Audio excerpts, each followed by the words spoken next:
One shy, please. Don't sweat the technique. Don't sweat the technique.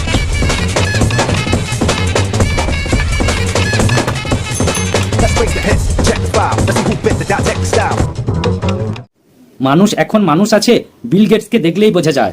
Viral চাওয়ালার সাথে চা খেয়ে selfie তুলে যায়। ঠিক বলেছে। অর্থ যে মানুষের মানবিকতাকে একবারে পরিবর্তন করে দেয় না, সেটা বিল গেটসকে দেখলেই তার প্রমাণ পাওয়া যায়। এরকম মানবতা সারা জীবন বেঁচে থাকুক। এই বিদেশি মেয়েটা নাকি ভারতকে বলেছিল গরিব দেশ। এই বিদেশি মেয়েটা নাকি ভারতকে বলেছিল গরিব দেশ। মুকেশ আম্বানি তাকে নাচিয়ে করলো তার অহংকার শেষ। মাথায় রেখো, এটা মুকেশ আম্বানি এরকম 2-4টে ড্যান্সারকে এনে সারা জীবন নাচাতে পারে। আর ইনি নাকি একসময় বলেছিল ভারতকে গরিব দেশ। আর মুকেশ আম্বানি কিন্তু সেই প্রতিশোধটা ঠিক নিয়ে নিল। স্যালুট জানাই মুকেশ আম্বানিকে। নাচ দেখানোর এত আয়োজন, দোলাবে গানের সাথে পিছন। নাচ দেখানোর এত আয়োজন, দোলাবে গানের সাথে পিছন। তার জন্য এত সরঞ্জাম, চলছে এত আয়োজন। তাও সত্য। হয়তো মুকেশ আম্বানি বলে দিয়েছে যে আমি না বলা পর্যন্ত পিছন হেলাতেই থাকবে, আমি যতক্ষণ না বলছি চলতেই থাকবে। বস, এটা মুকেশ আম্বানি চাইলে টাকা দিয়ে ঘর মুছতেও পারে। অনন্ত আম্বানি ও রাধিকা মার্চেন্টের 3 দিনের প্রাক বিয়ে উৎসব চলছে এখন। বাবা আমার কি বিয়ে হবে না, দয়া করো আমার উপর, মাথার উপর চড়াই টোপর, হয় বুড়ো ভাত পেটে সবে না না না। বাবা আমার কি বিয়ে হবে না, বাবা আমার কি বিয়ে হবে না। চারিদিকে এত বিয়ের খবর দেখছি, বুকের ভেতরটা যেন চিনচিন করে। এইসব দেখার পরে মনে হয় আমার বোধহয় আর বিয়ে হবে না। অনন্তের হাতে থাকা মহামূল্যবান ঘড়িটি শেষ পর্যন্ত মার্ক জাকারবার্গ ও তার স্ত্রীরও নজর কাড়ল। মার্ক জোকারবার্গকে দেখে একটা কথা মনে পড়ে গেল। মার্ক জোকারবার্গকে দেখে একটা কথা মনে পড়ে গেল। আমাদের সমাজে বিয়ে বাড়িতে মেয়েদের এই রীতি ছিল। আরে জোকারবার্গ অনন্ত আম্বানির ঘড়ি থেকে চমকে গেল। আরে পয়সায় তো মানে টাকা পয়সা আর কি, ওর তো অভাব নাই, ইচ্ছে করলে এরম ঘড়ি কিনতেই পারে। আসলে ঘ্রাণেনং অর্ধভোজনং। আসল কথা হলো ওই একটু স্বভাব নষ্ট আর কি। ঠিক বলেছে।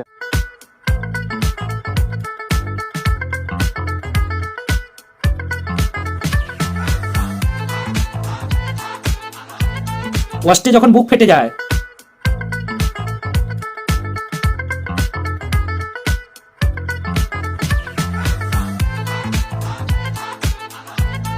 নিজেকে যখন কেউ সেলিব্রিটি না মনে করে,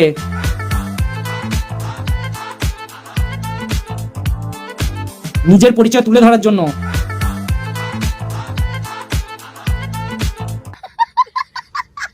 এই 3 খান বুঝে গেছে যে বলিউডে টাকা নিয়ে নাচতে হয়, আর এখানে নেচে টাকা দিয়ে যেতে হয়।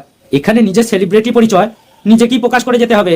আরে এখানে চলে টাকার লড়াই। ঠিক বলেছে। এ মাসের 1 থেকে 3 মার্চ অনুষ্ঠিত হওয়া অনন্ত ও রাধিকার প্রাক বিবাহ অনুষ্ঠানের এই 3 দিনে খরচ করা হয়েছে 1000 কোটি টাকা। সাধারণ পরিবারের মেয়ের বিয়েতে বাবার সঞ্চিত টাকা সব শেষ হয়ে যায়। সাধারণ পরিবারের মেয়ের বিয়েতে বাবার সঞ্চিত টাকা সব শেষ হয়ে যায়। টাকার পাহাড়ে টাকার বিয়ে, সত্যি নিজেকে ভিখারি মনে হয়। আমাদের সমাজে একজন মেয়েকে বিয়ে দিতে হলে বাবার যত সঞ্চিত সম্পদ আছে তা প্রায় শেষ হয়ে যায়। কিন্তু দেখুন এই সমাজটা কেমন বেঈমান। এত কষ্ট করে একটা মেয়ের বাবা খাওয়ানোর পরও হাত ধুয়ে যাওয়ার পর পিছন থেকে তার নামই নিন্দ করে যায়। আর এদিকে মুকেশ আম্বানির ছেলের বিয়েতে চলছে টাকার মহড়া। সত্যি সেলুকাস, কি বিচিত্র এ দেশ। ঠিক বলেছে। দূষিত সমাজের মূল্যবোধহীন ক্যাকটাসগুলোকে নির্মূল করতে এসে গেছে বিষাক্ত অ্যাটম বোমা। চলো আজকে মুকেশ আম্বানির ছেলের বিয়ে নিয়ে আসো খেলবো, খেলা হবে, খেলা হবে। ভিডিওটা ফানি বা এন্টারটেনমেন্টের জন্য বানানো হয়েছে, তাই ভিডিওটাতে কাউকে ব্যক্তিগত আঘাত করা আমার উদ্দেশ্য না। শুধুমাত্র ভিডিওটা দেখুন আর আনন্দ নিন। আর হ্যাঁ, তোমরা যদি আমার ইউটিউব চ্যানেল থেকে ভিডিওগুলো দেখে থাকে তাহলে অবশ্যই ফেসবুক পেজটাকে ফলো করো। আর যারা ফেসবুক পেজে দেখছো তারা অবশ্যই ইউটিউবে চলে আসো, অনেক নিত্য নতুন ভিডিও আছে। আর তোমরা যদি ছোট ছোট ফানি ভিডিও দেখতে চাও তাহলে অবশ্যই আমার ইনস্টাগ্রাম আইডিটা ফলো করে নাও। উপহার দিয়েছেন গুচি ব্র্যান্ডের হ্যান্ডব্যাগ, যার মার্কেট প্রাইস ভারতীয় মুদ্রায় 80 লাখ রুপি। যদিও পুরোটা সময় স্বামী রণবীর সিং তার সহযোগিতায় ছিলেন।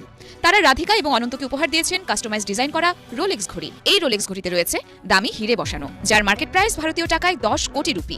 নতুন জীবন শুরু করতে চলা রাধিকা এবং অনন্তকে কি উপহার দিলেন Shahrukh Khan? Mercedes Benz 300 SLR, যার মূল্য ভারতীয় টাকায় 8 কোটি রুপির উপর। এদিকে তিনি আম্বানি পুত্রের বিয়েতে উপহার দিয়েছেন S.A. রাজার করা একটা স্পেশাল পেইন্টিং, যার মূল্য ভারতীয় মুদ্রায় 6 লাখ রুপি। দুবাইয়ের সেরা লোকেশনে একটি বিলাসবহুল অ্যাপার্টমেন্ট উপহার দিয়েছেন তিনি। ভাবা যায় এজন্য সালমান খানকে গুনতে হয়েছে ভারতীয় মুদ্রায় প্রায় 30 কোটি রুপি। এসব দেখার পর আমার মনে হয়েছে যে ভাঙা ঘরে চাঁদের আলো। আসল কথা হলো জলে জল টানে। যাই হোক, ভালো থাকুক অনন্ত আম্বানি। আশা করি বিবাহিত জীবন খুব সুখের হোক, এটাই ঈশ্বরের কাছে প্রার্থনা করি।